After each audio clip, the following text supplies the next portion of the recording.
ఏపీలో రాజకీయాలు ఎక్కడికి వెళ్తున్నాయి? ఫిరాయింపు నిరోధక చట్టానికి తెలుగుదేశం పార్టీ కొత్త భాష్యం చెప్తున్నదా?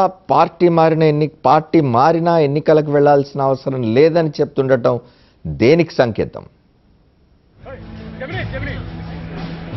ఆంధ్రప్రదేశ్లో సాధారణ మెజారిటీతో అధికారంలో ఉన్న టీడీపీకి అభద్రతాభావం వెంటాడుతున్నట్టు కనిపిస్తోంది. ప్రభుత్వాన్ని పడతోసే ఆలోచన గాని, తగిన సంఖ్యాబలం గాని విపక్షం దగ్గర లేకున్నా భయంతో తల్లడిల్లుతున్న పచ్చ పార్టీ ప్రలోభాలకు తెరతీసి ప్రతిపక్ష ప్రజాప్రతినిధులను తన వైపు లాక్కుంటోంది.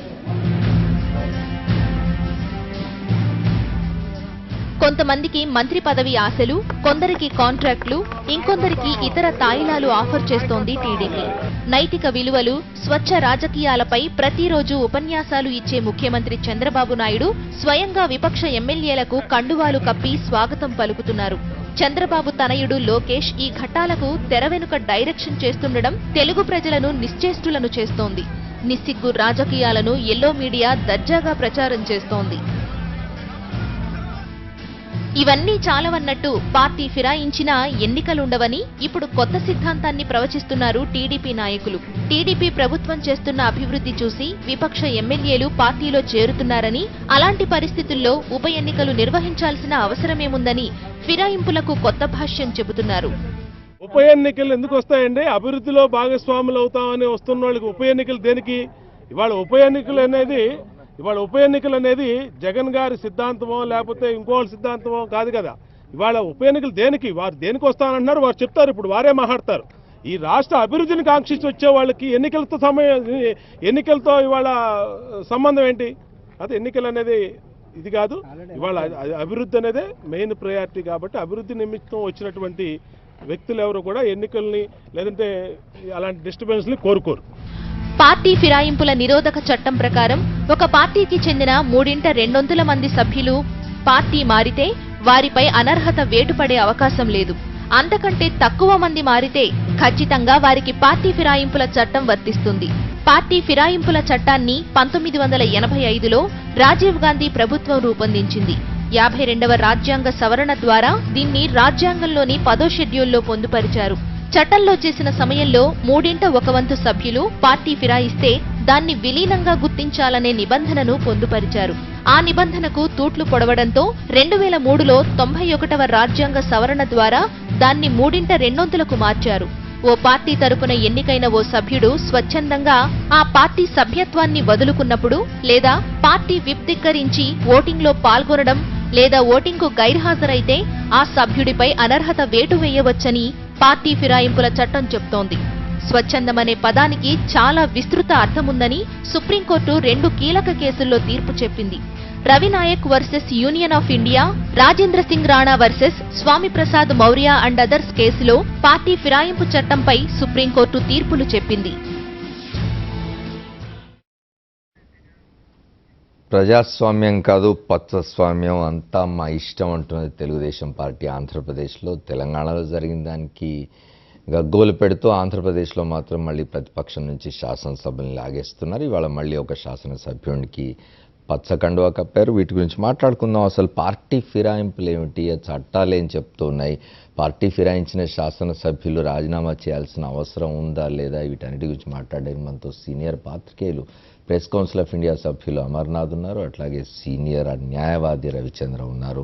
వాసిరెడ్డి పద్మ గారు ఉన్నారు, వైఎస్ఆర్ కాంగ్రెస్ పార్టీ నాయకురాలు. భారతీయ జనతా పార్టీ శాసనసభ్యులు ఆకుల సత్యనారాయణ గారు మనతో రాజమండ్రి నుంచి చర్చలో పాల్గొంటారు. వీరందరితో చర్చించే ముందు ఒక షార్ట్ బ్రేక్ తీసుకుందాం.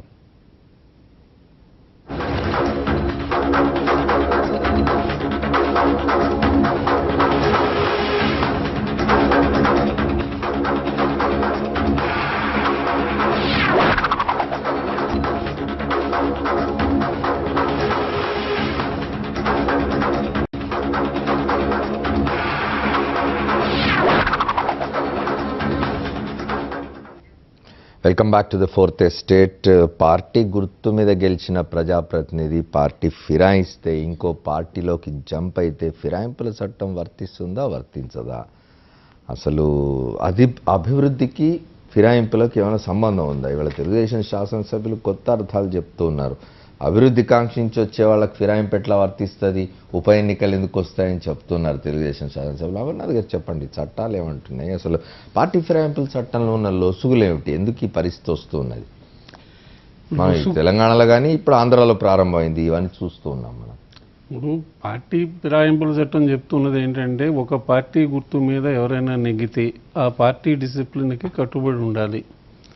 దానికి లేకపోతే వారు డిస్క్వాలిఫికేషన్కి గురవుతారు. First thing. సెకండ్ థింగ్, ఒక్కోసారి ఎలా వస్తాయంటే, ఒక పార్టీలో రివోల్ట్ వచ్చి వాళ్ళు ఐడియాలజికల్ కన్సిడరేషన్స్ తోటి ఒక పార్టీలో రివోల్ట్ వచ్చి దాన్ని అందరూ వెళ్ళిపోతూ ఉంటే దానికి ఏం చేయాలన్నది ఒక ధర్మ సందేహం. ఆ ధర్మ సందేహం కోసమని ముందులో 1/3 ఒక్కసారి వెడితే వారందరికీ చట్టం నుంచి మినహాయింపు వస్తుందని మొదట రాజీవ్ గాంధీ చేసిన యాంటీ డిఫెక్షన్ లా ఉంది. కానీ అది 2003లో అటల్ వాజ్పేయి ప్రైమ్ మినిస్టర్గా ఉండగా దాన్ని 2/3 చేశారు ఆ థ్రెషోల్డ్ని. ఇప్పుడంటే దీని మీద ఇప్పుడు ఫేమస్, ఇప్పుడు మొదట్లో అసలు జనతా పార్టీ పడిపోవడానికి మొదటి కారణం ఏంటంటే యాంటీ డిఫెక్షన్లా తీసుకొద్దామని వారు ప్రయత్నం చేయడమే. ఇప్పుడు చరణ్ సింగ్ డిప్యూటీ ప్రైమ్ మినిస్టర్గా రిజైన్ చేసి రివోల్ట్ చేస్తున్నప్పుడు పార్టీ నుంచి వెళ్ళిపోతారు అని అనుకున్నప్పుడు, కొంతమంది వెళ్ళిపోయే అవకాశం ఉందని అనుకున్నప్పుడు యాంటీ డిఫెక్షన్ లాని మొరార్జీ దేశాయ్ గవర్నమెంట్ తీసుకురావడానికి గట్టిగా ప్రయత్నం చేసింది. అప్పుడు దాన్ని అపోజ్ చేసిన వాడు మొదలైమాయాలంటే జార్జ్ ఫెర్నాండిస్, మొదలైమాయాలంటే సోషలిస్ట్ నాయకులు, వీళ్ళంతా అపోజ్ చేశారు.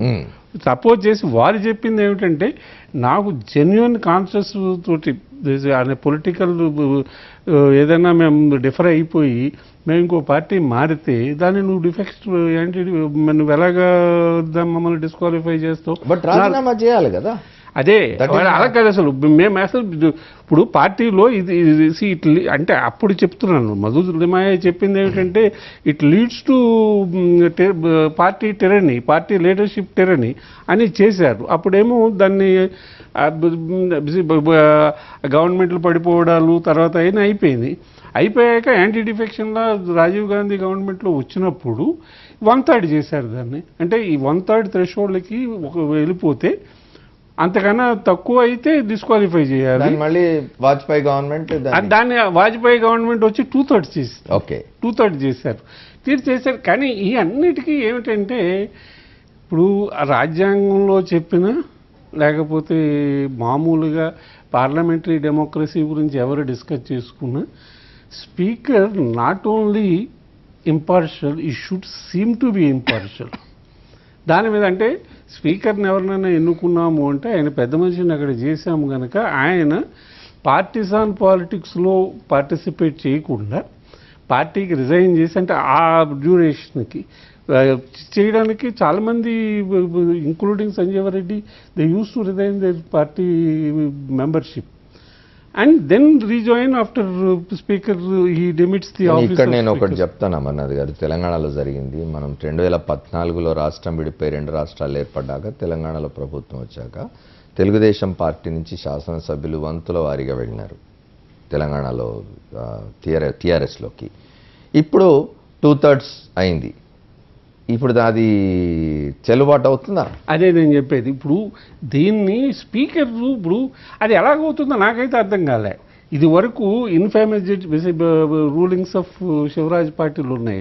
అది ఇప్పుడు ఇవన్నీ ఎలా ఉన్నాయంటే, ఆ రోజుల్లో అందరూ కూడా జస్టిఫై చేసింది ఏంటంటే గవర్నమెంట్ పడిపోయేటట్టుంది మన పివి నరసింహారావు గవర్నమెంట్, అందుకని కంటిన్యూస్ స్ప్లిట్ అని ఒక దిక్కుమాలిన రూలింగ్ ఒకటి ఇచ్చాడు ఆయన.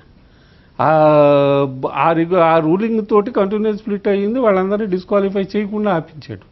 అలాగే ఇవాళ కూడా ఇదే, అది నిజంగా most discredited ruling ever given by speaker of Lok Sabha. And I'm very sorry, I'm one of those who believe that the like Caesar's wife he should be above suspicion. Okay. కానీ అన్ఫార్చునేట్ ఏంటంటే ఆ పొజిషన్లోకి వెళ్ళిన వాళ్ళు శివరాజ్ పాటిల్స్.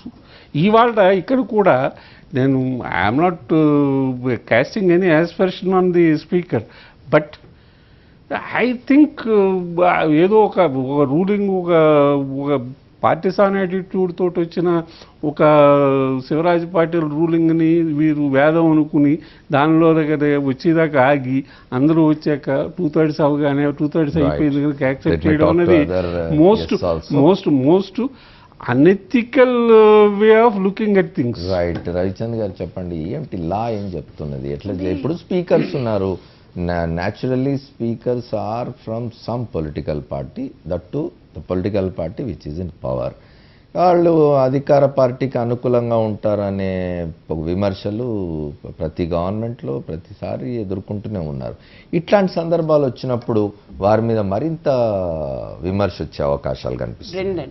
అమర్నాథ్ గారు చాలా రెలవెంట్గా ఒకటి అన్నారు, ఇలాంటి పరిస్థితుల్లో స్పీకర్ అపొలిటికల్గా ఉండడం మాత్రం కాదు, అపొలిటికల్గా కనిపించాలి కూడా. అది ఒక బేసిక్ జ్యుడిషియల్ థియరీ ఉంది, justice must not only be done but must appear to be done అనే ఒక బేసిక్ థియరీ పైన సిద్ధాంతం ఉంది. ఇవాళ ప్రాబ్లం ఏంటంటే అండి, చాలా పై పొజిషన్స్లో చాలా చిన్న మనుషులు ఉంటే ఇలాంటి ప్రాబ్లమ్స్ సొసైటీలో వస్తాయి. ఓకే, ఈ చాలా పెద్ద ఇన్స్టిట్యూషన్స్ని చాలా పెద్ద మనుషులు ఎక్కడి నుంచి దొరుకుతారు? దొరకకపోవచ్చు. అప్పుడు ఏమవుతుందంటే న్యాయ వ్యవస్థ ఈ పెద్ద పొజిషన్స్లో ఆఫ్టర్ ఆల్ ఆర్డినరీ పీపుల్ ఉన్నారు కదా, దేర్ ఫోర్ మేము స్టెప్ ఇన్ అయ్యి దాన్ని బ్యాలెన్స్ చేసే పవర్ని వాళ్ళు వాడుకోవాలి. ఇవాళ అన్ఫార్చునేట్లీ ఏమవుతుందంటే ఒక స్టేట్లో ఉన్న పొలిటికల్ మొరాలిటీ ఇంకో స్టేట్లో అదే పొలిటికల్ మొరాలిటీ మనం ఒప్పుకోవడానికి సిద్ధంగా లేదు. Devils are constantly quoting the scriptures. Conscious గురించి మధులిమాయ గారు చాలా బాగా మాట్లాడారు, and I think it's a very serious issue. Right. Madhu Limaye గారు చెప్పిన రోజుల్లో ఇవాళ దానికి వ్యతిరేకంగా ఒక చట్టం ఉంది. చట్టం లేనప్పుడు కాన్షియన్స్ ప్రకారంగా ఒక పొలిటికల్ పార్టీలో ఎలెక్ట్ అయిన వాళ్ళు ఆ పొలిటికల్ పార్టీలో ఉండాలన్నా ఉండకూడదా అనేది వేరే ప్రశ్న. ఇవాళ ఒక చట్టం ఉంది, చట్టానికి విరుద్ధంగా చట్టాలు రాసే వాళ్ళే బిహేవ్ చేస్తున్నప్పుడు క్వశ్చన్ ఇంకా 5 ఒక పార్టీ నుండి 102 మంది ఉన్న పార్టీలోకి వెళ్ళారా వెళ్ళలేదా, వాళ్ళు ఎల్లో కలర్ కండువాలు వేసుకున్నారా లేదా, నాట్ ద క్వశ్చన్. అంటే ఒక మెసేజ్ వస్తుంది అక్కడి నుంచి ఏంటంటే don't trust the law maker. ఇది దేశానికి చాలా తప్పు దారిలో మనం పోతున్నాము. చట్టం రాసేవాళ్ళు చట్టం చేసేవాళ్ళు వాళ్ళు ఇష్ట ప్రకారంగా వాళ్ళ కన్వీనియన్స్ ప్రకారంగా అభివృద్ధి పేరుతో పార్టీలు మారితే చాలా ప్రాబ్లం. ఇంకోటి వాళ్ళు కూడా చాలా, కానీ ఒక్కటి వాళ్ళ 5 నాకు చాలా నచ్చింది ఏంటంటే వాళ్ళు చాలా నిజంగా చెప్పారండి, అభివృద్ధి కోసం వెళ్తున్నాను అన్నారు. ఒక మైనర్ తప్పు, పర్సనల్ అభివృద్ధి అనకుండా రాష్ట్ర అభివృద్ధి అన్నారు, అది గ్రామాటికల్ ఎర్రర్ ఏమో. సో అభివృద్ధి కోసం వాళ్ళు వెళ్తున్నారు. ఈ ఆయారాం గయారాం ప్రాబ్లంని ఆపడానికి కరెక్ట్ కాదు ఒక చట్టం తెచ్చారు. ఈ చట్టం తప్పు, అది సుప్రీంకోర్టుకి వెళ్ళారు.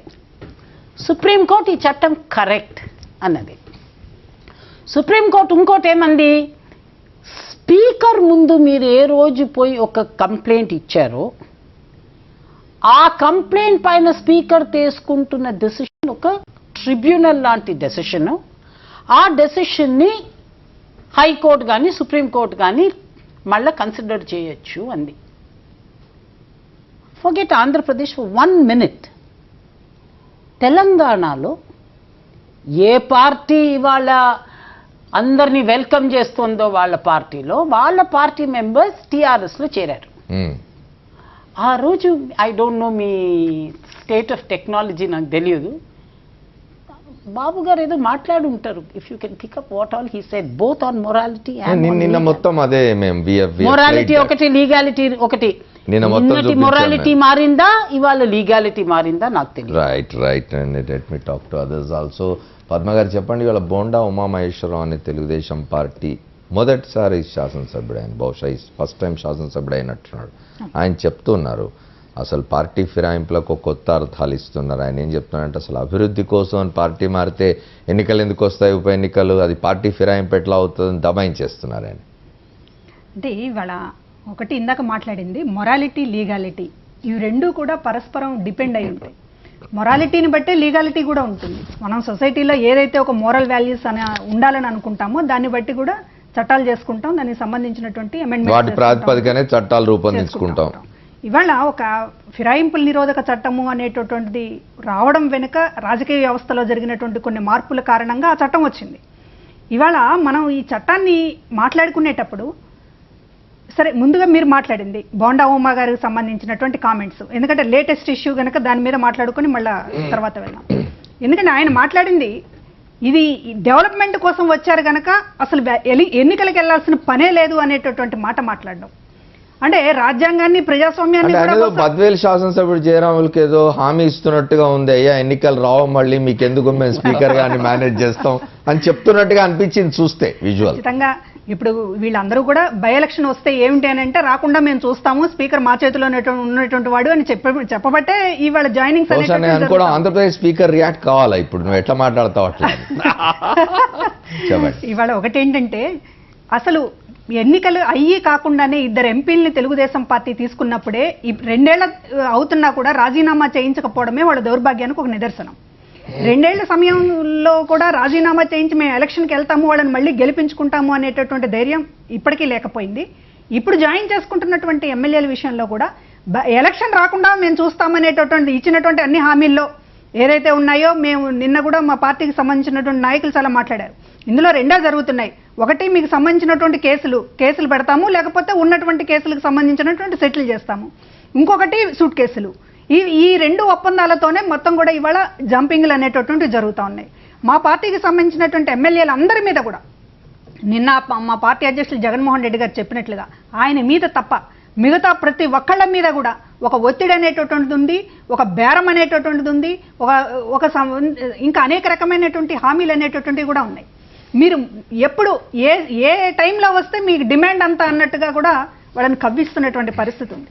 మరి ఇంతగా ఒక సంత బేరం అని మాట్లాడారు ఆయన గ్రేటర్ హైదరాబాద్ ఎలక్షన్స్కి వచ్చి టీఆర్ఎస్ లో జాయిన్ చేసుకుంటున్నటువంటి వాళ్ళని గురించి చంద్రబాబు గారు చాలా సంతలో పశువుల్ని కొన్నట్టు కొంటున్నారు అనేటటువంటిది ఒక అంత హార్ష్ గా మాట్లాడినటువంటి మనిషి మీరు ఎందుకు మీకు సంబంధించినటువంటి వాళ్ళ మీద ఒక స్పీకర్ కి కంప్లైంట్ చేయలేదండి? తెలంగాణలో స్పీకర్ కంప్లైంట్ చేసి వీళ్ళందరినీ వీళ్ళు పార్టీ ఫిరాయింపులకు పాల్పడ్డారు, వీళ్ళని రద్దు చేసి ఎన్నికలకు వెళ్దామనేటటువంటి మాట మీ నోటి నుంచి ఎందుకు రాలేదు?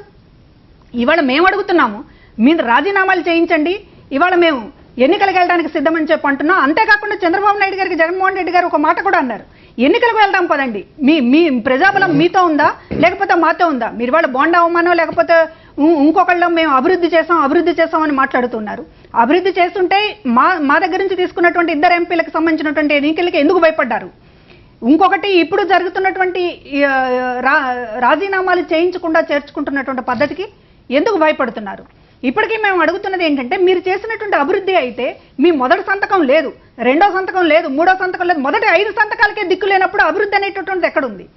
ఇవాళ అభివృద్ధి లేకనే ఇవాళ ఈ వైఎస్ఆర్ కాంగ్రెస్ పార్టీ ఉన్నటువంటి పార్టీ మొత్తం కూడా వైఎస్ఆర్ కాంగ్రెస్ పార్టీ వెనుక గతంలో ఉన్నట్టు దానికంటే కూడా ఇవాళ ఓటింగ్ పర్సంటేజ్ చాలా గణనీయంగా పెరిగింది అనేటటువంటిది అనేకంగా ఇంటర్నల్ గా వాళ్ళ సర్వేలు కావచ్చు, లేకపోతే ఇంటెలిజెన్స్ కి సంబంధించినటువంటి సర్వేలు కావచ్చు. అదే ఇంతకు ముందు 2%, ఇప్పుడు అది అసలు తెలుగుదేశం పార్టీకి 50% కూడా సీట్లు రానటువంటి పరిస్థితి కనపడుతోంది. ఎందుకంటే ప్రజలు మోసపోయాం అని చెప్తున్నారు, అబద్ధాలు చెప్పారని చెప్తున్నారు. ఇంకా వాస్తవం మాట్లాడాలంటే తెలుగుదేశం పార్టీకి సంబంధించినటువంటి మంత్రులు, ఎమ్మెల్యేలు కూడా మమ్మల్ని ఎక్కడికక్కడ ప్రజలు నిలదీస్తున్నారనేటటువంటి ఇటీవల కాలంలో మాట్లాడుతున్నారు, ఏది కీలకమైన రాజధాని ప్రాంతంలోనే. ఇట్లాంటి పరిస్థితి ఉన్నప్పుడు ఖచ్చితంగా ఇది ఏంటంటే జగన్మోహన్ రెడ్డి గారిని ఏదో చేసేస్తున్నాం, నిర్వీర్యం చేస్తున్నాం అనేటటువంటి ఒక ఊదర కొట్టేటటువంటి ప్రచారంతో ఏదో లబ్ధి పొందాలని చెప్పి చూస్తున్నారు. ఇది ఎంత బూమ్రాంగ్ అవుతుంది అనేది వాళ్ళకి తొందరలోనే ఒక చిన్న పాయింట్, చెప్పండి. మరి పద్మ గారు అంటున్నారు ఆయన అడగలేదని. ఆయన నా దగ్గర ఒక లెటర్ ఉంది. 10th ఫిబ్రవరినే ఆయన చంద్రబాబు నాయుడు గారు స్పీకర్కి ఉత్తరం రాశారు. మేము మా పార్టీ నుంచి బయటకు వచ్చేసాడు ఎర్రబెల్లి దయాకర్ రావు అని ఆయన్ని వెంటనే డిస్క్వాలిఫై చేయండి అని ఆయన స్వయంగా రాశారు. ఇంతకు ముందు ఆల్మోస్ట్ an year బ్యాక్ అప్పటిది ప్రతిపక్ష నాయకు అంటే టీడీపీ పక్ష నాయకుడు ఎర్రబెల్లి దయాకర్ రావు ఈ filed a petition with the speaker saying that అప్పుడు తలసాని శ్రీనివాస్ యాదవ్ అండ్ అదర్స్ చల్లా ధర్మారెడ్డి వారిని డిస్క్వాలిఫై చేయమని అప్పుడే దాని మీద ఒత్తిడి తీసుకురాకపోవడంలో ఖచ్చితంగా ఎన్నికలకు భయపడే ఒత్తిడి తీసుకురావడంలో నామక వ్యవస్థ ఒక లెటర్ అయితే ఇస్తున్నారు కానీ లెటర్ అయితే ఇస్తున్నారు కానీ రాజీనామాలు ఆమోదించుకోవడానికి ఒక ఒత్తిడి అనేటటువంటిది ఇవాళ అది కూడా కరెక్ట్ కాదేమో. ఏంటంటే వాళ్ళే హైకోర్టులో పిటిషన్ చేశారు మేము ఇచ్చిన డిస్క్వాలిఫికేషన్ మీద మీరు ఎందుకు అమర్నాథ్ గారు లెటర్స్ గొట్టు సత్యనారాయణ గారు చెప్పండి. ఇప్పుడు 2014 ఎన్నికలై ఫలితాలు వెలువడిన మరునాడే 2 పార్లమెంట్ సభ్యులు వైఎస్ఆర్ కాంగ్రెస్ పార్టీ నుంచి తెలుగుదేశంలోకి వెళ్ళినారు. ఇవాళకి ఇంకా లోక్సభ స్పీకర్ ఎటువంటి నిర్ణయం తీసుకోలేదు, ఆంధ్రప్రదేశ్ తెలంగాణలో స్పీకర్ నిర్ణయం తీసుకోవడం లేదు అని వారి మీద విమర్శ వస్తూ ఉండొచ్చు. లోక్సభ స్పీకర్ పరిస్థితి కూడా అట్లానే ఉంది కదా, ఎట్లా చూస్తారు మీరు వీటన్నిటిని? ముఖ్యంగా ఇప్పుడు మనం ఆలోచిస్తే ఇందాక పెద్దలు అమర్నాథ్ గారు మాట్లాడుతూ అలాగే రవిచంద్ర గారు హలో చెప్పండి మాట్లాడుతూ మన దేశంలో ఉన్న చట్టాలు చాలా ఉన్నాయి కానీ ఇంప్లిమెంటేషన్లోకి వచ్చినా లేకపోతే దాంట్లో ఉన్న లూప్ హోల్స్ కానీ ఏ విధంగా అయితే మనం అమల్లో ఉన్నాయో చిన్న డ్రైవింగ్ లైసెన్స్ దగ్గర నుంచి ఇవాళ చట్టసభల్లో ఉన్న మీ పార్టీ ఫిరాయింపు దగ్గర వరకు కూడా చూసుకుందాము. ఈరోజు దేశంలో చట్టాలు ఉన్నాయి, ఇంప్లిమెంటేషన్ మాత్రం దాంట్లో 20% కూడా కనపట్ల. మన సివిక్ సొసైటీ ఏ విధంగా పోతుంది అనే దానిలో ఇందాక వాళ్ళ పెద్దలు వ్యక్తం చేసిన ఆవేదనకు నేను కూడా సానుకూలంగా స్పందిస్తాను.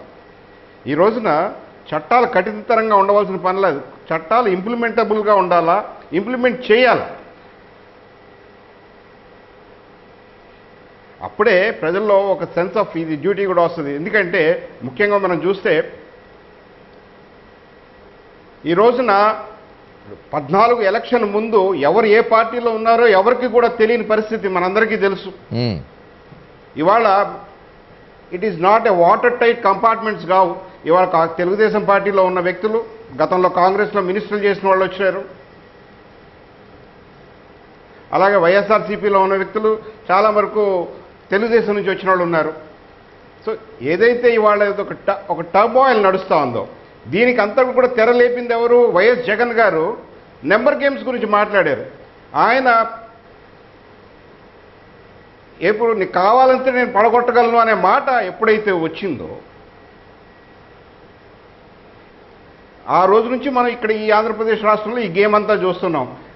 యాంటీడోటు డోటు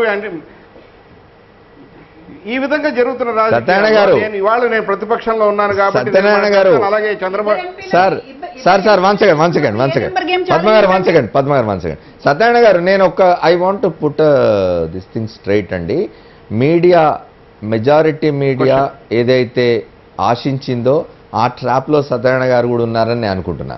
జగన్మోహన్ రెడ్డి గారు అనేది కావాలంటే బ్రేక్ తర్వాత ప్లే చేసి చూద్దాం మనం. వారు ఏమన్నారంటే ప్రభుత్వాన్ని పడమచ్ నంబర్ అవసరం అవుతుంది, అంతమంది శాసనసభ్యులు నా దగ్గర లేరు, అంతమంది నా దగ్గరికి వచ్చినా నేను చెప్తాను మీకు అన్నారు తప్ప నేను పడగొట్టేస్తాను అనలేదు. రెండవది ఇంతమంది పద్మగారు చెప్తున్నట్టు 2 పార్లమెంట్ మెంబర్స్ ఫలితాలు వెలువడిన మర్నాడే తెలుగుదేశం వెళ్ళిపోయినప్పుడు జగన్మోహన్ రెడ్డి దగ్గర నుంచి ఏ ప్రావకేషన్ ఉంది? ఇవాళ డిఫెండ్ చేస్తున్నారు.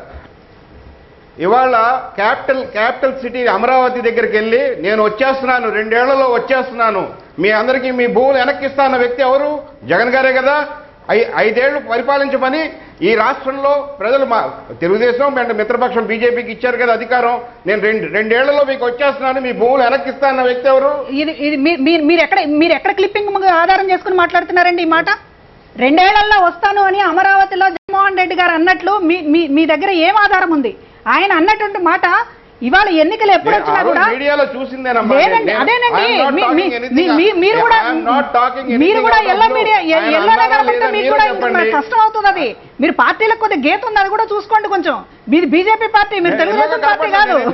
చెప్పా చట్టాలు మీరు రెండేళ్లలో జగన్మోహన్ రెడ్డి గారు వస్తారని చెప్పిందనేటువంటిది మీరు అబద్ధాలు చెప్తే ఎట్లాగండి? మీరు అబద్ధాలు చెప్తే ఎట్లాగా? మీరు బీజేపీ నాయకులుగా వచ్చి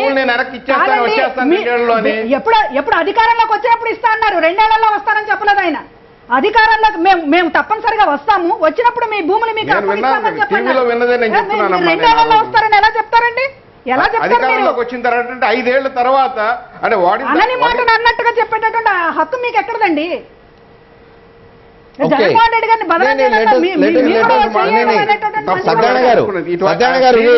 సత్యనారాయణ గారు ఇద్దరు పార్లమెంట్ సభ్యులు తెలుగుదేశంలో చేరిన నాటికి జగన్మోహన్ రెడ్డి వైపు నుంచి కవ్వింపు ఏముండింది? ఫలితాలు వెలువడిన మర్నాడే కదా. అంతేకాదు ఎమ్మెల్యేలు వస్తున్నారు అనేటువంటి ప్రచారం ఎప్పటి నుంచి జరుగుతోంది? ఆ రోజైతే వాస్తవంగా ఏమీ లేదు. నేను ఆ రోజు వాస్తవంగా మీరు మరి ఇద్దరు పార్లమెంట్ సభ్యుల చేత రాజీనామా చేయించి ఎన్నికలకు ఎందుకు వెళ్ళడం లేదు? ఆ రోజు ఎన్డీఏకి ఏ విధంగా ఇద్దరు ఎంపీలు అవసరం కూడా లేదు. మరి అవును, మరి ఎందుకు ఎన్నికలకు వెళ్ళడం లేదు? లోక్సభలో అబ్సల్యూట్ మెజారిటీతో ఉంది ఎన్డీఏ ప్రభుత్వం. What is happening in Lok Sabha speaker ఇద్దరిని ఎందుకు వారిని డిస్క్వాలిఫై చేయడమో, రాజీనామా చేయించి వారితో మళ్ళీ ఎన్నికలు పెట్టించడమో ఎందుకు చేయలేదు? ఇందాక రవిచంద్ర గారు కానీ అమర్నాథ్ గారు కూడా చెప్తూ ఈ చట్టం ఉంది, దానికి ఒక స్పీకర్, ఒక ట్రిబ్యునల్ అథారిటీ లాంటి వ్యక్తి ఆయన ఇచ్చిన రూలింగ్ను కూడా కన్సిడరేషన్లో తీసుకోండి అన్న ఒక లూప్ హోల్లో తీసుకుని ఇవాళ ఏదైతే కోర్టులు అవ్వచ్చు, జ్యుడిషియరీ సిస్టమ్ అవ్వచ్చు, నేను అనేది implementable. I'm asking for an implementation of the చట్టం. లేకపోతే చేయొద్దు, చట్టాలే చేయొద్దు. ఓకే, ఏమంటారు అమర్నాథ్ గారు? జస్ట్ ఏంటంటే ఇప్పుడు వ్యక్తులు అటువంటి ఇవ్వడం అన్నది అంటే స్పీకర్ది ఫైనల్. ఇప్పుడు సుప్రీంకోర్టు కూడా యాంటీ డిఫెక్షన్ లా మీద వెళ్ళిన అన్ని కేసుల్లోని కూడా speaker ruling is final. But ఈ దాంట్లో ఏమైనా అల్టీరియర్ మోటివ్ ఉందేమో దాన్ని మాత్రమే పరిశీలిస్తామని సుప్రీంకోర్టు క్లియర్గా చెప్తుంది. కానీ అన్నిటికన్నా నాకు మళ్ళీ I'm coming back to what Ravichandra said. కానీ ఆయన అన్నట్టు అసలు వీళ్ళు చట్టాలు చేస్తున్న వాళ్ళ అభిప్రాయాలని మనం పరిగణలోకి తీసుకోవాలకూడదని చెప్పారు.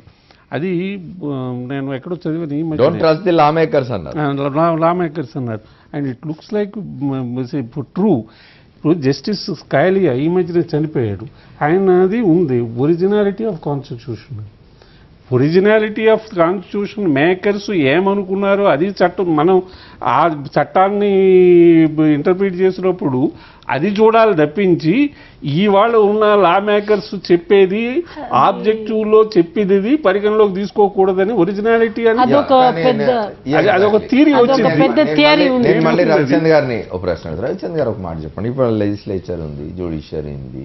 లెజిస్లేచర్ దీనిలోకి జ్యుడిషియరీ రాకూడదు అని చెప్పి ఒక ఇది ఉన్నది. ఇట్లాంటివి జరుగుతున్నప్పుడు మరి జ్యుడిషియరీ ఏం చేయాలి? 2 things. ఇప్పుడు ఆ చట్ట ప్రకారంగా finally speaker I'll speak to I'll take a break and come back.